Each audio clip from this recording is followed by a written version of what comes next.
এক office colleague বলে নামাজ পড়লেই হবে, আল্লাহ ব্যবস্থা করে দিবেন, কিন্তু আমরা যখন বলি আল্লাহ অবশ্যই বরকত দিবেন, রিজিক দিবেন, এই জন্য নামাজ শেষে কাজের জন্য বের হতে হবে, আল্লাহ আমাদের নিয়ত পরিমাণ বরকত দিবেন, কিন্তু তিনি মানতে নারাজ। তিনি বলেন নামাজ পড়লেই হবে। আপনার মতামত ইসলাম দেশে কি বলেন?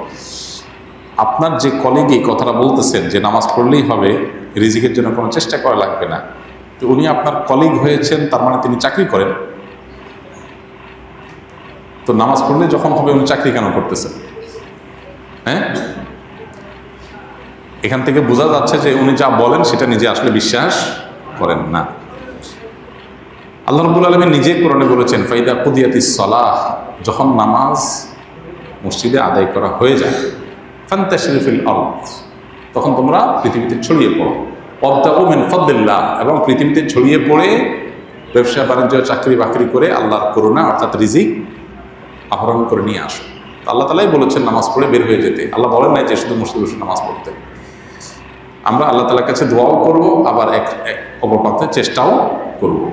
ইসলামে কোনো বৈরাগ্যবাদ নেই, লা রহবানিয়াতা ফিল ইসলাম। খ্রিস্টানদের ব্যাপারে আল্লাহ বলেছেন রহবানিয়াতান ইবতাদাউহা, বৈরাগ্যবাদকে তারা নিজেরা আবিষ্কার করেছে, ইসলাম এটা করতে বলেনি, আল্লাহ এটা বলেননি। মধ্যম পন্থার দিন, সেখানে বাড়াবাড়িও নাই, ছাড়াছাড়িও নাই, শুধু কামাই রোজগারের পিছনে পড়ে থাকা অন্ধের মতো ইসলাম সেটাও বলে না, আবার সব ছেড়ে ছুড়ে ধর্মকর্ম নিয়ে পড়ে থাকে সেটাও ইসলাম বলে না। ইসলাম বলে যে তোমার আল্লাহ নির্দেশের কাজগুলোও করো, আবার তোমার হালাল উপার্জনের জন্য তুমি পরিশ্রমও করো। সমন্বয়, মধ্যম পন্থা, সিরাতুল মুস্তাকিম, এটাই হলো ইসলাম। এর চেয়ে চমৎকার আর কোনোটা নেই।